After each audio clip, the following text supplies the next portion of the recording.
to the show, everybody.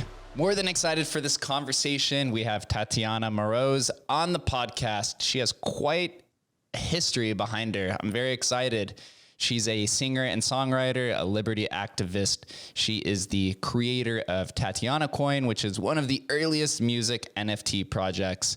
She worked with Adam Levine on that project, who has also been on the show. She was at Historic Fest. She's been popping up on the radar and has quite a journey and a lot of slides that we get to cover, as well as have her share experience here. So Tatiana, thank you for joining us on the show. Thanks so much for having me. I look forward to going down memory lane together. Memory lane, and discuss the future a little bit. I'm going to be honest, before Historic Fest, I hadn't heard your story, but it seems like your story tend to stick a little bit to everybody there, and you seem to be a hot topic after the Historic Fest. So more than excited. Tell us a little bit about Tatiana before creating TATIANACOIN in 2014. Sure. Well, I'm a happy, proud member of the Bitcoin community since 2012. But really, I'm a singer-songwriter at heart. I grew up watching, or rather reading a lot of dystopian novels. And so things like 1984 and Brave New World always had a they were in the forefront of my mind when I thought about the future, of course, wanting to avoid those kinds of scenarios. I also really liked a lot of singer-songwriters from the 60s and the 70s. And I enjoyed the way that they were able to craft a message into their music and to have a big social change because of, what they were singing about. Unfortunately, my generation didn't really have its own revolution, I guess, until now. Yay. And so, I first off, I think when people want to make a change, they start out in the political world, right? And so I love Dennis Kucinich. I was on the left. And then I found out about Ron Paul. And to me, Ron Paul was great, but I didn't understand a few things within his positions. And then as I became more familiar with Austrian economics and I learned about the Federal Reserve, Ron Paul was the guy for me.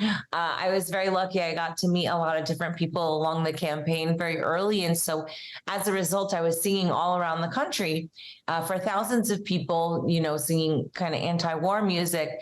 And then in August of 2012, that's when Tony Galippi and Stephen Pear from BitPay, who had sponsored one of my performances, they came up to a recording studio I was working at in New York, and they convinced me to buy my first Bitcoins at $11. I wish I had more money. But because anytime I tell people I got Bitcoin at $11, like, oh, you must be rich. I'm like, I don't know, that's not true.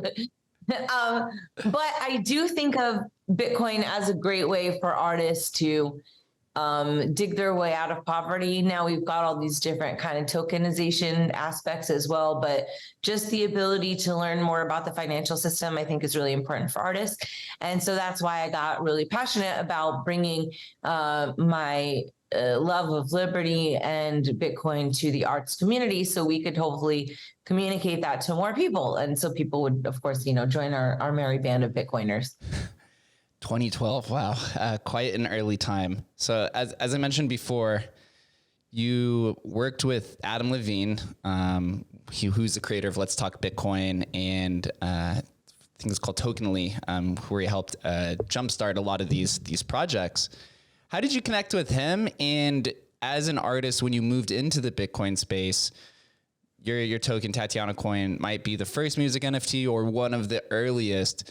Was there anybody in the space at that time talking about using blockchain technology to be for the betterment of artists, and contrary to just the financial application that it was at the time? I think a lot of people want to help artists in general. I think one of the reasons why I've been able to connect with a lot of people in this space is because people have musical aspirations that they don't necessarily get to reach, but that love of music really follows them for the rest of their lives. So I think that it's hard to say, oh, this person had the idea, that person, because all these ideas were kind of getting bandied about. Adam and I first we met, I think, in 2013 in Atlanta, if I recall correctly. And then we stayed in contact ever since. And because I had been managing a variety of different recording studios in Manhattan, I had already seen a lot of the pitfalls in the music industry. Specifically, I was really upset with the way that social media was being kind of controlled. And so you would sign up for social media, you get all your fans to like your page, then all of a sudden you had to advertise. And then also, you know, studio time was not always given to artists that had a good message. Like I remember specifically, there was this rapper and she was just awful. And it was just like, it was really demoralizing to be listening at one point in your life to that 60s and 70s singer songwriter beauty, and then getting this really bad hip hop. Not that I have anything against hip hop, some hip hop school, but the messaging was not like the best. And so I that kind of thing stuck with me, and I wanted to offer more opportunities for artists to get a little bit more freedom in their voice. Like, of course, there's not a lot of singer-songwriters now or musicians that are talking about any war. There's no anti-war songs at all. Like, there's just nothing that's really particularly challenging unless it's something that just adds to the denigration of society.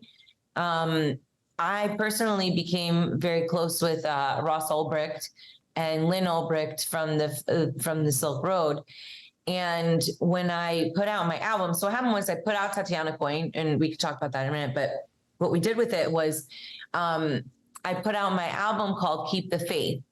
And so for Keep the Faith, I took a photo that I had taken by Judd Weiss, who's a famous libertarian photographer.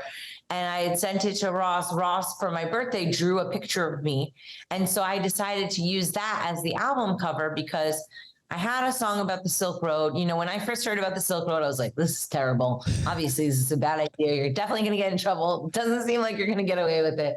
But all jokes aside, it was really, there were a lot of different things at stake that I think were important for people to talk about. And the reason why I used it as an album cover is to show, you know, if I was signed to a major label, am I going to be able to take up this, you know, political prisoner, criminal, put him on my album, you know, sing a song to him? What is this?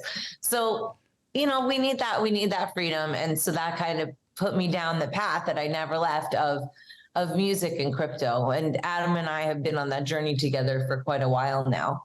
So I remember when he was making Let's Talk Bitcoin, LTB coin, and we were doing TATIANACOIN, and I was talking with the Made Safe guys. So it was really, really early, and not everybody really understood the idea. I remember there was a Toronto conference, and I'm not going to say who, but there was a guy who organizes a conference here in Miami. And he was just going around being like, oh, look at this TATIANACOIN. This is so stupid. Who would want this crap? I'm like, well, thanks, buddy. Like, I wasn't even trying to scam anybody, and I was just getting guff. Oh boy. So I pulled up here for those that are listening. There's a quite extensive slideshow about your NFT journey. And this is when I realized after Historic Fest, and we can talk about that a little bit later too, that your story just really resonated with a bunch of people. I don't know if you put this together, but I saw this floating around for quite some time right afterwards. The American folk singer, songwriter, peace and liberty activist, cryptocurrency revolutionary. She's an early Bitcoin advocate who has performed at multiple Bitcoin conventions for nearly a decade, including the Miami Crypto Experience in 2021. She is the writer of Bitcoin Jingle. Before you created a Bitcoin Jingle and the Liberty song that you're discussing earlier, were there any type of crypto songs out at the time that people were trying to express their creative abilities through Bitcoin song and lore? Well, it was very early, but I still remember the Bitcoin Baron by YT Cracker. I thought that was a really good song. I still play that sometimes, like when I just want to jam. But yeah, and then, you know, you also had Zhao Tong doing all those parody videos. We even did an interview because I was managing these recording studios. And so we did one. I have to dig that up because that was definitely a piece of history right there. But yeah, I mean, there's been... It was kind of slim pickings. There weren't that many artists that really got it. I remember I would try and put together different panels and event at the recording studio and like 20 people would show up, which is better than 10, but it still wasn't, it was early, and hopefully some of the people listen to me. By the way, so I take credit. I probably shouldn't say this out loud, but I'm just going to say it. So I worked at a lot of recording studios that were like hip hoppy, right? And so I was always trying to orange pill everybody at the studio. And so I would put out Bitcoin magazines and why Bitcoins in all of the lounges, because, the rappers and stuff, they sit there and they read. And we had Busta Rhymes and Snoop Dogg in there for quite a bit of the time where they started discovering it. So I feel like it may be my fault. I'm just saying, like, if Snoop wants to send me some cool NFTs as a thank you, I'm willing to accept them. Hey, Snoop, if you're listening, holla back over here. We've got the OG in the space. On the slide here, it says TATIANACOIN is the first ever artist coin that was created in 2014 by singer-songwriter Tatiana. Think of the artist coin as a digital gift certificate or a type of token that you can hold in digital wallet. These coins can be redeemed for backstage access, music, merchandise, held onto for future rewards, and they can even be traded or sold with other music fans. For those historical lovers out here, we know that Adam Levine created a MTM series in 2016. You worked with him, so maybe even his inspiration for MTM series was a little bit of a pull from his experience working with you. How pivotal was his partnership in creating this, and where did some of these ideas come from related to like backstage access and merchandise and future rewards and maybe some of the other things that aren't listed here? Well, Adam is the tech guy, right? I mean, I don't think that he considers himself technical, but I was coming to him with a real world problem, right? Like I was experiencing frustration at Facebook. They're not letting me access my people. Like I specifically remember what happened because I had been investing in those, things where they prompt people to like your page and then whatever. The point is that they were screwing around and I didn't like it. So, with that experience coupled with Adam's, because Adam also has a creative soul, he makes music and stuff like that. So we just started iterating on it. I think it was a very, very collaborative effort. I took it quite seriously. I remember it being extremely stressful and wanting it to be exactly right and not understanding what that means, that there is no right when you're first, right? And also, like, if you don't have a good understanding of how tech works and how things are developed, like, I never took the time to imagine how things show up on the screen when I go click, click, click. I don't even understand anything technical in any way, shape, or form. So it was a lot of Adam just trying to get me to understand where reality was. And he was, is infinitely patient with me. So I definitely appreciate that. But yeah, that's what we were trying to do, is just think of things that artists I know a lot of people care about, what's Beyonce doing? What's Taylor Swift doing? Like what I wanted to achieve was having a sustainable career for an artist, because I've had 100 jobs and none of them are the fun one where I just sit around and play guitar and people say, oh, you're so great. That's the job that I would like. So if not that job, then maybe not a waitressing job, right? Like, so the whole starving artist thing, it's got to go. And that's what's been driving me even now as I prepare to put out my next record. I'm excited to hear that and maybe even play some of these songs in a little bit. How early of the slide? I'm glad you borrowed this from one of the historical NFT historians. It really shows how early it is, before Spells of Genesis. And there's a handful of unique tokens around that time. I think like Umbrella existed, which is a physical redeemable token for Umbrella. So a lot of individual early experimenters that you get to be a part of that class. Up here at the top, there's a prototype for some physical Tatiana coins, is what it looks like. Do you still have some of these? As a collector, are we able to get our hands on these? And how did that work out in 2014 through 2017, it looks like? Sure. So I do still have some of them. Some lucky dogs have a couple, because I didn't print very many of them. I don't remember how many I printed of the early prototype, the silver one. I ended up choosing a brass one, and there were only 100 of those tokens. I think I have about 20 of them at home. And the first token, if people are listening, then they're not going to know, but in the center, there's a black 3D printed Tatiana coin. So I had a fan give me the Tatiana coin logo, and I was hanging out with Steve Dack, who's an early crypto guy, worked on some of these early Ethereum wallets and Bitcoin wallets and stuff. So anyway, we were hanging out, and that was when people first started doing 3D printing. Like, I was like, why would anyone want to 3D print something? I don't understand. But you bet that I wanted one of them, right? Like, it was a little bit, just in general, very funny to constantly be in the tech space after so long in the music world. Because music people have some things in common with tech people. Like, they're both quirky, but they're a little, like, cooler, sorry to say. More, like socially adept, like their wackiness. Oh, they're creative. It's totally fine. You can get away with more stuff. But anyway, yeah, it's been cool learning about all sorts of different things, especially, things that I would never be exposed to, like 3D printing. But yeah, I've still got some of those tokens around if people are interested. When I put together this NFT journey document with my colleague Freya Stephens, that was in hopes of setting up some kind of maybe like a touring exposition or something like that, where I would be able to talk about the backstory. As I got more into the crypto space, I started to talk about my journey, and it's actually kind of neat to do like a story time with musical interludes, kind of illustrating the story as it goes. Like, oh, I wrote this when this happened. So that's been fun. Yeah, I'm excited what the strategy is, which we'll probably dive into later too, of distributing some of these old tokens, or what the plan is. Here on this next slide, Tatiana album tokens. From as early as 2015, Tatiana had conceived of a token that would contain her combined music artwork. She minted a run of 100 tokens for this purpose. Then in 2017 minted tokens to contain all her album dates. So this one's from 2015 to 2017. You got like Tatiana Moroz all the way down to Tatiana album, with the distribution of 100 to 900. These ones, I mean, if you minted over 100 tokens, you're definitely in line with those early Counterparty experimenters or innovators who are trying to establish. Out of all these that are listed right here, about the 7 of them, which one was the most successful, and what kind of experience or takeaways did you learn from using these?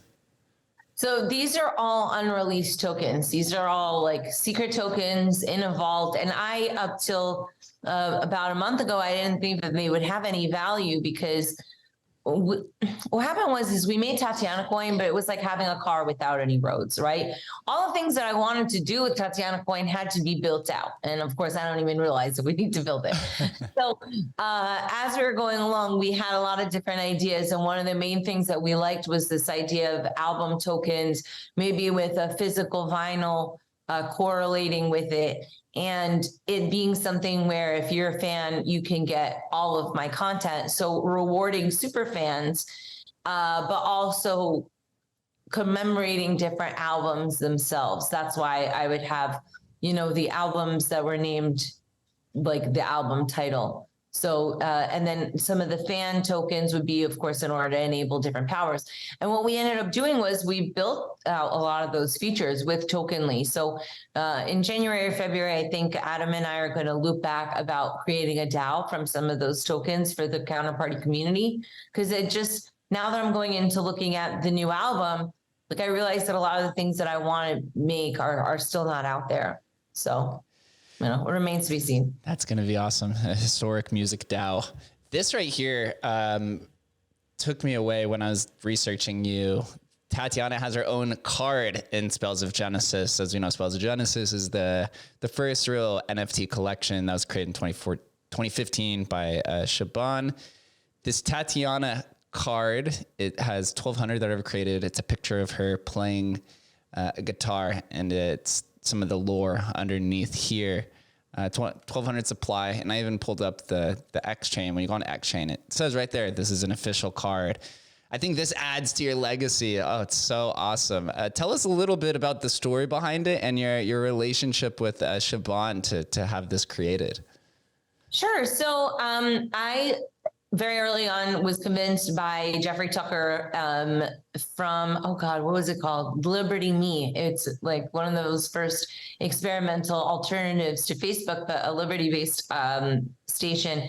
So he convinced me to do the Tatiana show, which I did over 350 episodes since early on in crypto. And one of the people that I had interviewed was Shaban. Now, I hate video games. Like, since I was a kid, my brother had mild autism and all he wanted to do was play video games. So I have like a deep and, passionate hatred for them.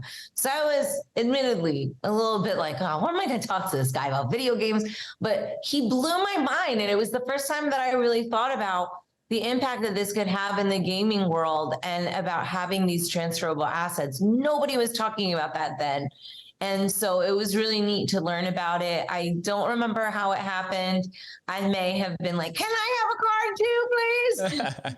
I don't know if that happened, but like maybe I like to think that somebody was so inspired by my beauty and song that they decided, but it may have been like, hey guys, can I hang out with you? Which is kind of in general how I feel about with like crypto stuff, I mean, you could say like, oh, these guys are nerds, but really, I think it's just people feel a little bit left out that they're not in on it, Like even now when people are talking about NFT stuff, yes, I was there early on, but I don't know this. I don't know all these quizzes. I feel like I'm on Jeopardy having to know who came when. I'm like, oh my God, the pressure, I can't take it, But the gaming use case is really neat. I don't know if you and Adam got a chance to talk about this, but he has an AI generative project right now. And so we're doing gaming stuff. What does that mean? I don't know. I think it's just like video game stuff and like it's going to be colorful and hopefully wildly successful. So it's kind of a neat like progression. Although I wish that we were doing more of the music stuff, of course. Spells of Genesis is really the beginning of the whole gaming aspect, and it may be very primitive now, but I'm excited to see where it grows. And Adam, I did talk about it vaguely. I think it's called 360 AI, I believe is what the name is. 330 AI. Or 330 AI. I knew there was some numbers in there, somewhere in there. So as we move through this slide, then it begins to dive a little bit into your music history, art concept for Love Songs for Idiots. That's your album that you're planning on releasing next is the one that you were discussing earlier. Yes, exactly. So Love Songs for Idiots is because I'm sick and tired of sucking at love and not working out. And at one point I had written a few different songs to try and like lure this guy in. I was convinced that he was my true love. Like I couldn't let it go. And I was writing him these beautiful songs. And I'm like, why isn't he understanding that I'm the one? And because they're really beautiful songs, but he was not the one.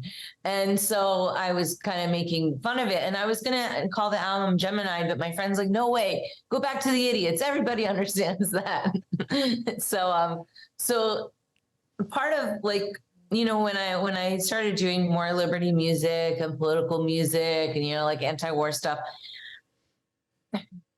you can't be a one-dimensional person, right? You can't only be fighting for freedom and like talking about like crypto coins and stuff like that, right? What I found while exploring this relationship was, that I had a lot of walls up and that people have a lot of walls up. And until we're right within, to quote Lauryn Hill, how you gonna win if you ain't right within? So I started doing a show called Proof of Love, which I'd like to revisit at some point, but it was basically interviewing different people in the crypto space about their relationships or about personal challenges, alcoholism. I mean, one person had like a murder in the family. I mean, trying to talk about things that maybe people are suppressing because they feel like it's just better. Because if you want to be a CEO and you want your company to last for a long time, like you can't be neglecting your wife and kids and just being like, cave creature in your basement all the time. So I made Love Songs for Idiots. And so we started out with these pictures. We went to a studio here in Miami, to Kiko, and we took these pictures that are very like tongue in cheek, kind of like bachelorettish, like pick me, please. I'll dress up as like whatever character you need. And so originally we thought we would make even like a dating video game out of it. But because Adam started working with this AI stuff, I said, oh, I want to be cool like you guys. And so we started running all these images based on those pictures. And, you know, at first they're not very flattering. Like AI is not a friend of my face. If you have a pointy face, you might be okay with AI, but if you have like a rounder face, like just get ready to hate yourself. But I got over that real quick and I was like, look, I'm like the Eve of this AI. I'm like, I need to look at it with a little bit more perspective. And so we started taking these images and blending them with my graphic designer to come up with what people are seeing on the screen right now. I like how it works. I mean, right here it says the graphic designer Nikki Sanyi might be blended the images together to make a fun version. I still don't know her last name. I still don't. I was thinking about it before I started today, and I was like, I should probably figure that out at some point. But Nikki's the best. Yeah, I can see this is what you're talking about on your face right here. Oh, no. That's a good face, sir. Watch it. That's a very good face that we're dealing with. There's ones that look like really, like, there's like, I like that. So this is all. So you're gonna do generative covers for all of this. Is that the plan? Is it gonna be individual one-of-ones for each one? Or are you planning on doing like a semi-fungible? So I am kicking the can down the road constantly with this project because, and this is kind of what really drove me to wanting to go to Historical NFT Fest, is because, look, I love me some Counterparty. I like Team Bitcoin, and once I'm on a team, I like to stay on that team. That being said, there's a lot of cool stuff. There's a company called Single. They're an app that does like NFTs on Solana, and they actually enable some of that stuff for you. Of course, there's Ethereum as options and stuff like that. So I haven't decided which protocol I'm going to use to mint. And I can't quite decide how I should go about minting. Like, okay, so I have 1.5 million Tatiana coins left, right? Oh, so original. You're so smart. Except like, that's not what's selling. People don't want like one of 1.5 million. Like, you know what I mean? That's not like going to work. So when I'm picking these out, there's a part of me that wants everybody to participate. So maybe something like when I put out the album, there's one main NFT that you get with purchase and it enables X, Y, and Z. But there's other things where, having even like fan input on different artwork has been discussed. So I don't know. If you have any ideas, I'm open for suggestions. The album is out supposedly in February. Hopefully I will not continue to delay it because all these decisions are you put a lot of pressure on yourself, as you should, because, this is one's legacy. But making those decisions, I realize that nobody really knows what the answer is. I keep asking people thinking that they're holding out on me, but really everybody's just like, I don't know, you could try this, maybe it'll work. And it's like kind of how Adam... All right, so this is so annoying. So when we put out TATIANACOIN, Adam had this idea, which was, I don't know, from like 17 years ahead of time. And he was like, oh, let's give out a certain amount of Tatiana coins, but if a lot of people are bidding that day, they get more coins. And then if nobody's bidding, then the person that gets the coins are going to be happy. And I'm like, I don't even understand what happened. So I learned from that, the lesson of KISS, keep it simple, stupid. And so that's what I'm trying to do with this, is not overly complicated. So it continues to be something that the average listener can participate in, but I also want it to be innovative and cool, right? Everybody wants to be cool. Yeah. So here we are. I pulled up TATIANACOIN on X-Chain. It was first deployed June 4th, 2014. It's a 3 million supply. So we could dive in a little bit then, I guess, around the historical significance and value.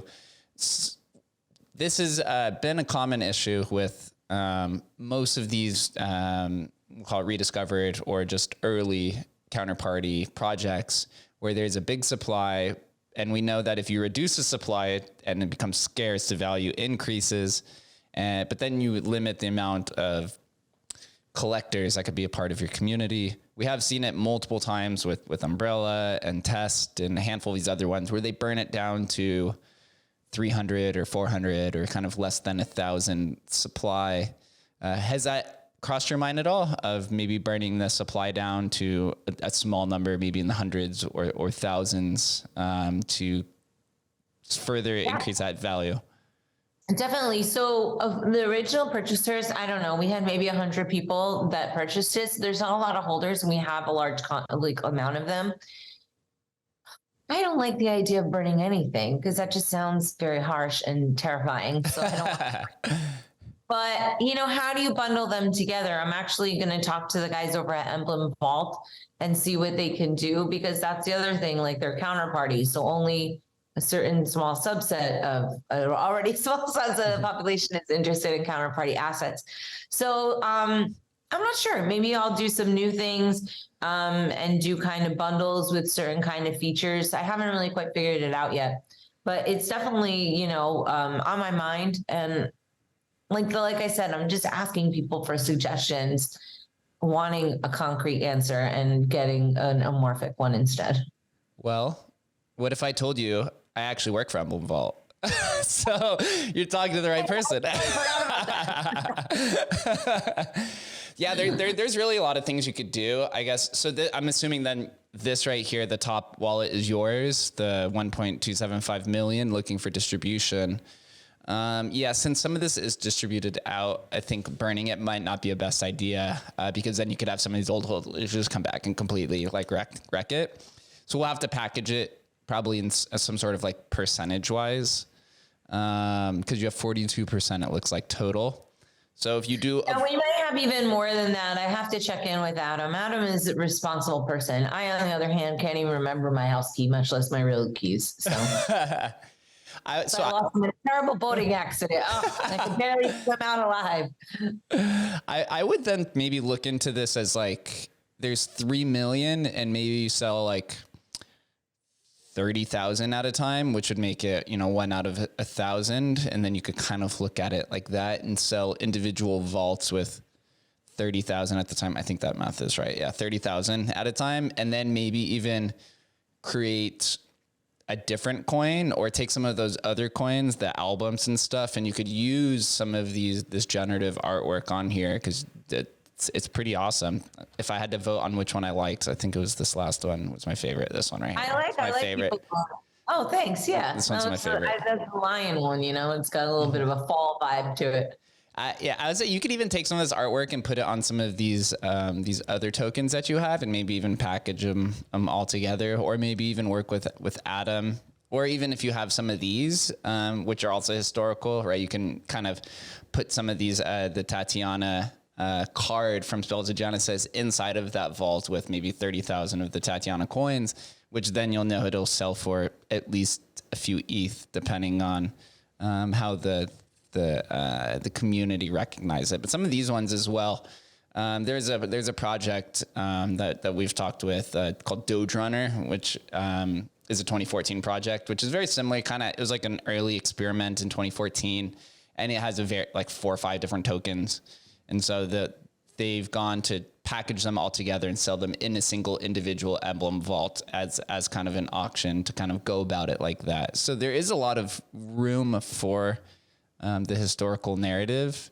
Again, I'm sure you don't want to hear this, but it's like there's really multiple roads to go down. I mean, you know, that's the thing though, like, you have to not be a control freak about these things, right? Like, I would literally call Adam crying and be like, what are we going to do? This is a disaster. I can't mislead my fans. Like, somebody tried to get me to pump and dump. I'm like, I can't be pumping and dumping. There's no morality. Like, just having these huge, like, attachments to outcomes, you got to kind of let it go. You got to be like, it might work, it might not work. And I think that like makes it a little bit more fun than something that becomes like very pressury.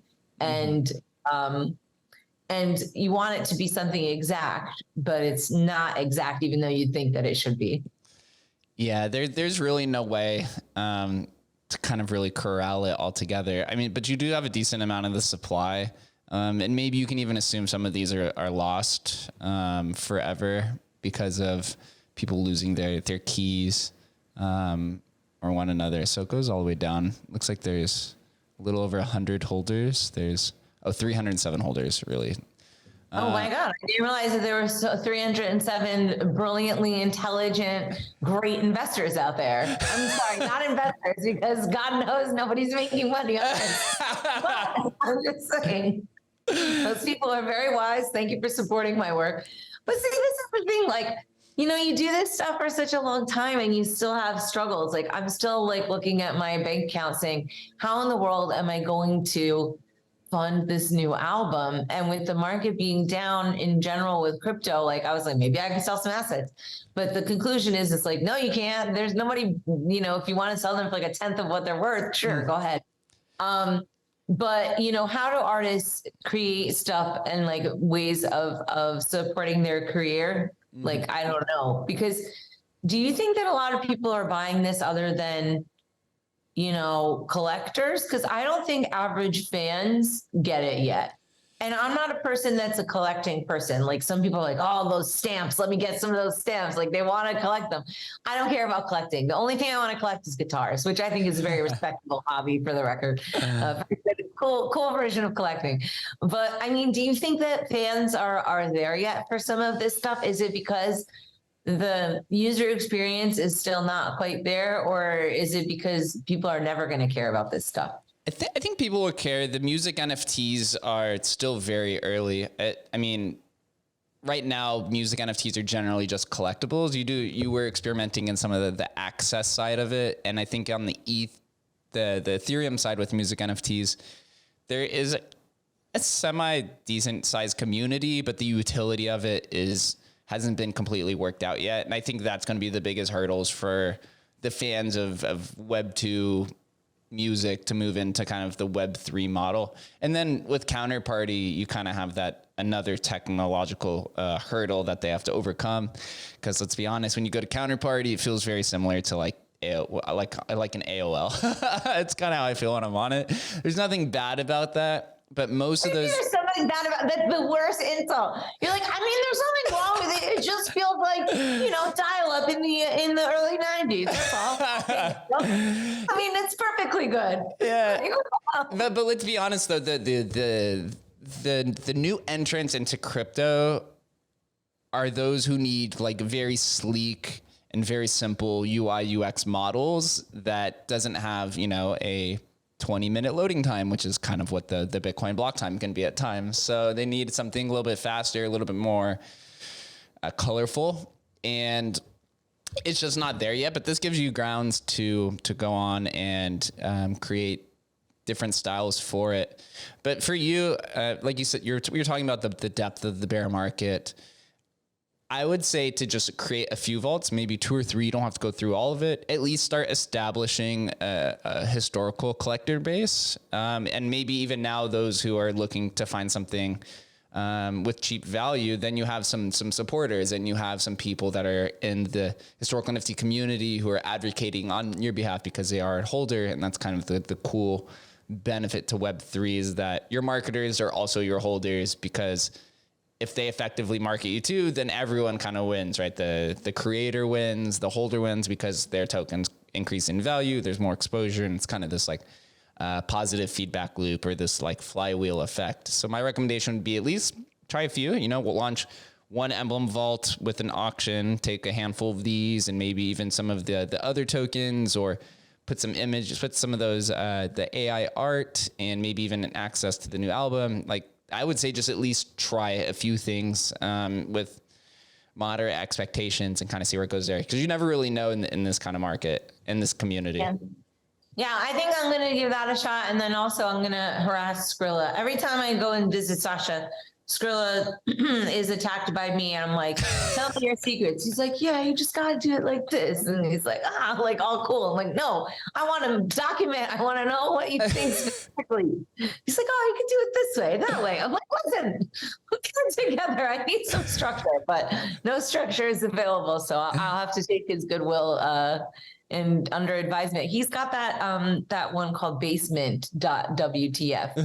So I might, that was the other idea is, just because it was so early, I feel a lot of pressure. I'm like, oh, well, whatever I put out now, it has to just be the best thing ever. But I think that the experimentation with less pressure, I think is a little bit easier for people to manage.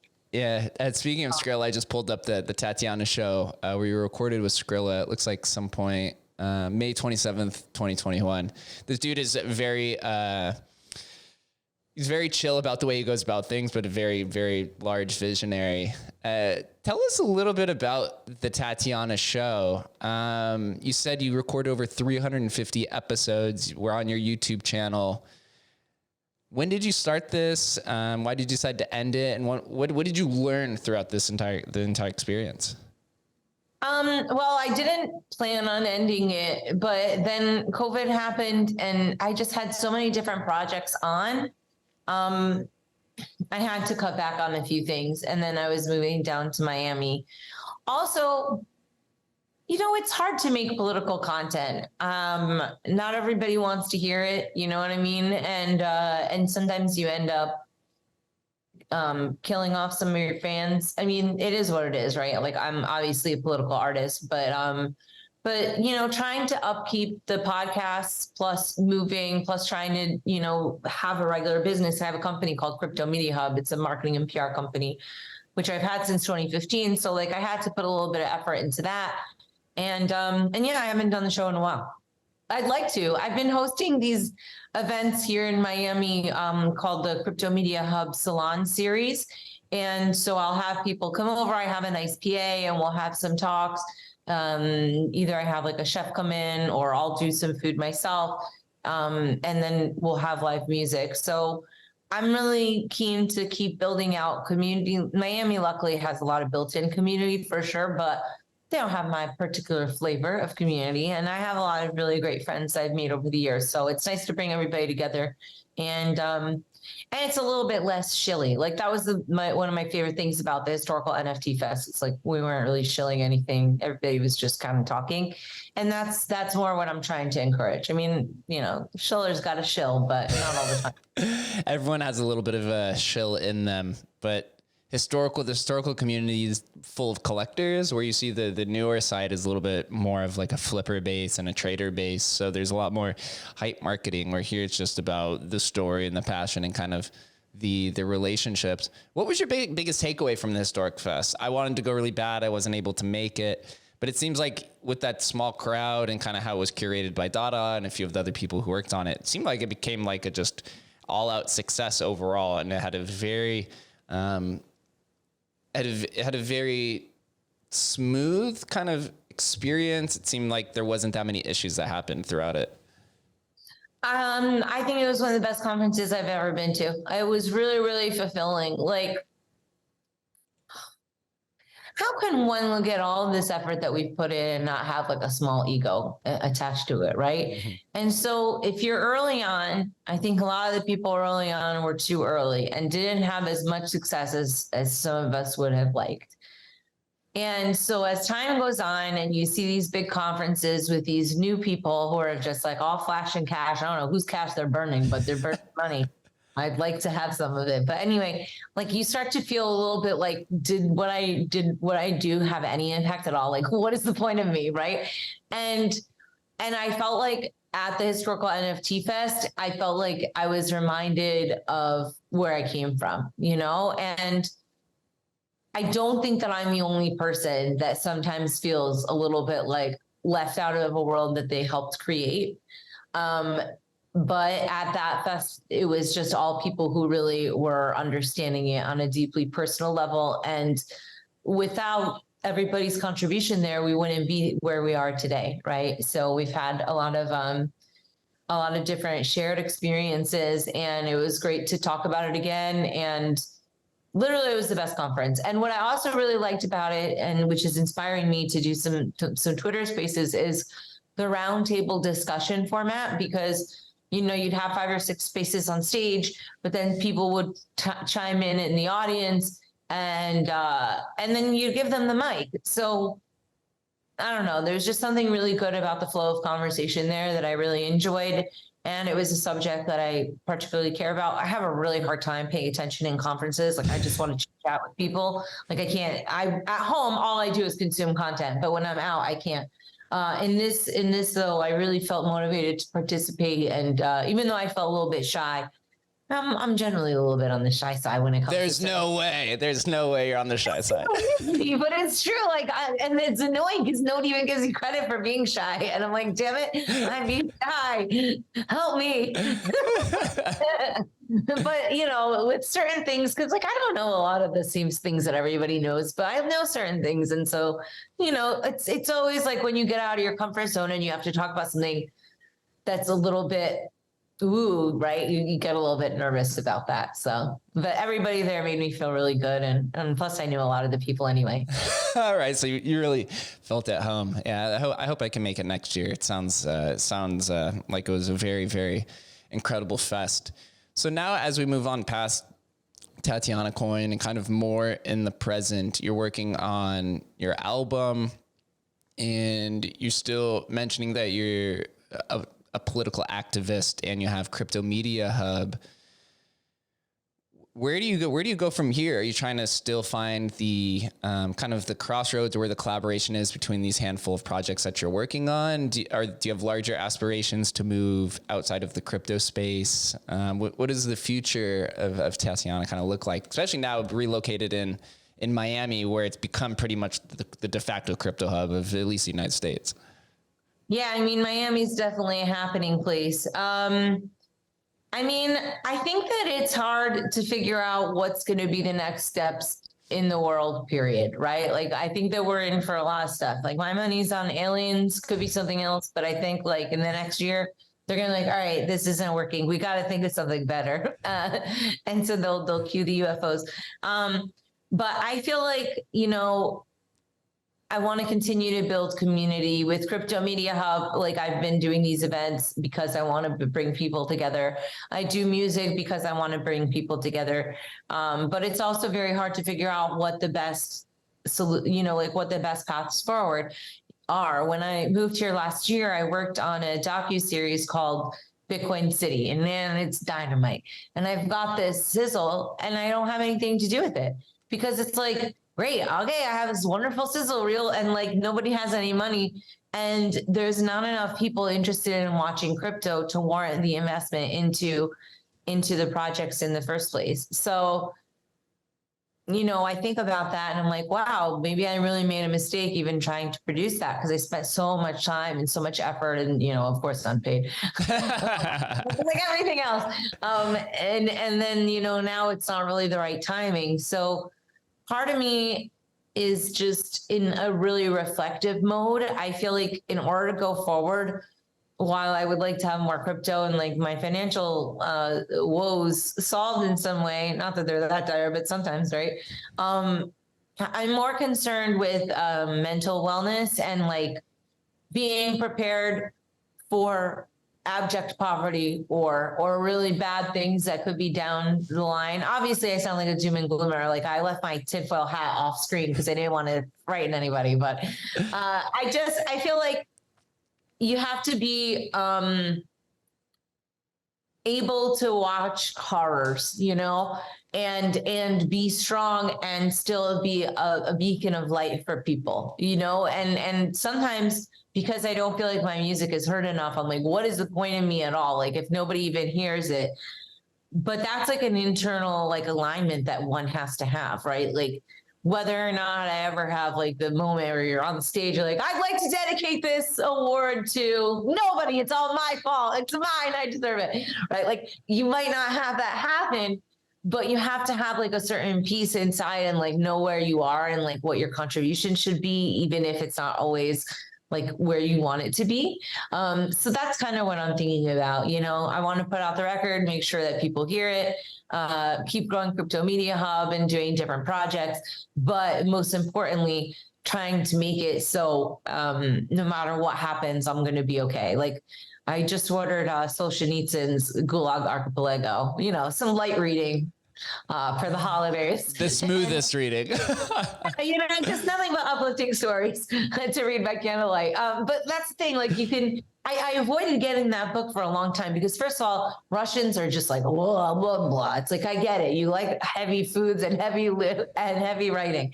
And it's also extremely depressing. And like, I know what's happening. I know the overlords, who they are. Like I got their number.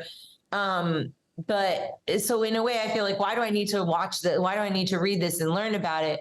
But I think that there's some kind of like transcendence that you have to achieve by going through really, really dark times. And I think that for me is a critical component of what I'm doing, right? Is to just kind of have like a little like Zen moment and just get a view of where I'm at with everything and making sure that I know, So You not had a very crypto answer, but now you have such a fascinating history that covers so many different domains between, creative expression and technical curiosity. Now you're getting into media. What inspires you? What would you say motivates you to continue doing, even, creating a documentary that you don't get paid for, and you tend to explore different relationships as somebody who claims to be an introvert? What keeps you going? Well, I'm not a total introvert. I have that both sides of me. I think, what is it? Necessity is the mother of invention or something like that. Like when I started to put out this record, I'm like, oh, this is such a good album. I'm like, I'm definitely going to get somewhere with it now. And as we started putting things out, I'm like, well, doesn't look like I'm getting anywhere with this. And I was getting really, really depressed. I'm like, look at this. Like, I'm an early innovator. I can't get anything done.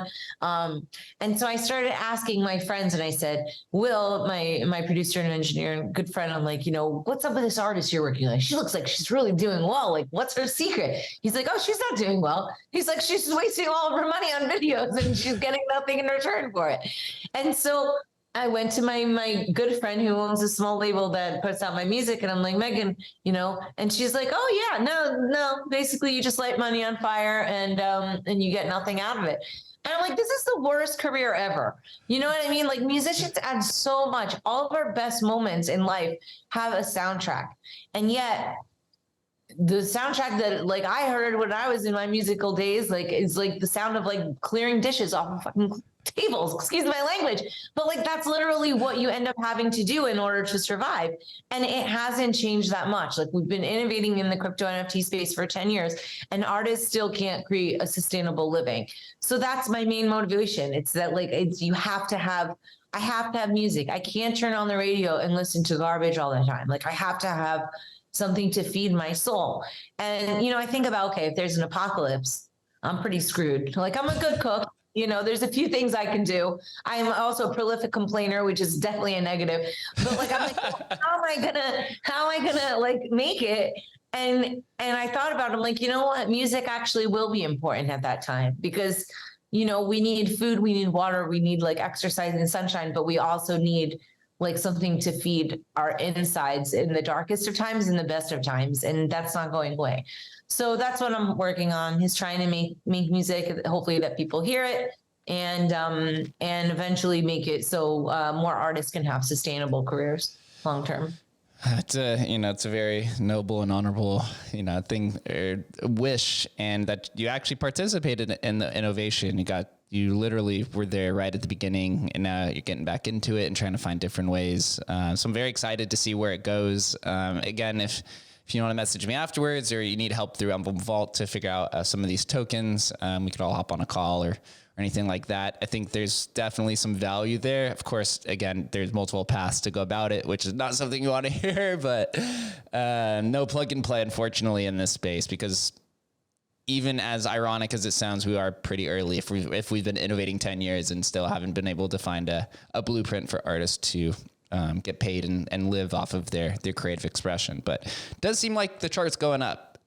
So Tatiana, thank you for this conversation. I'm glad that you got to join us and talk and share your story.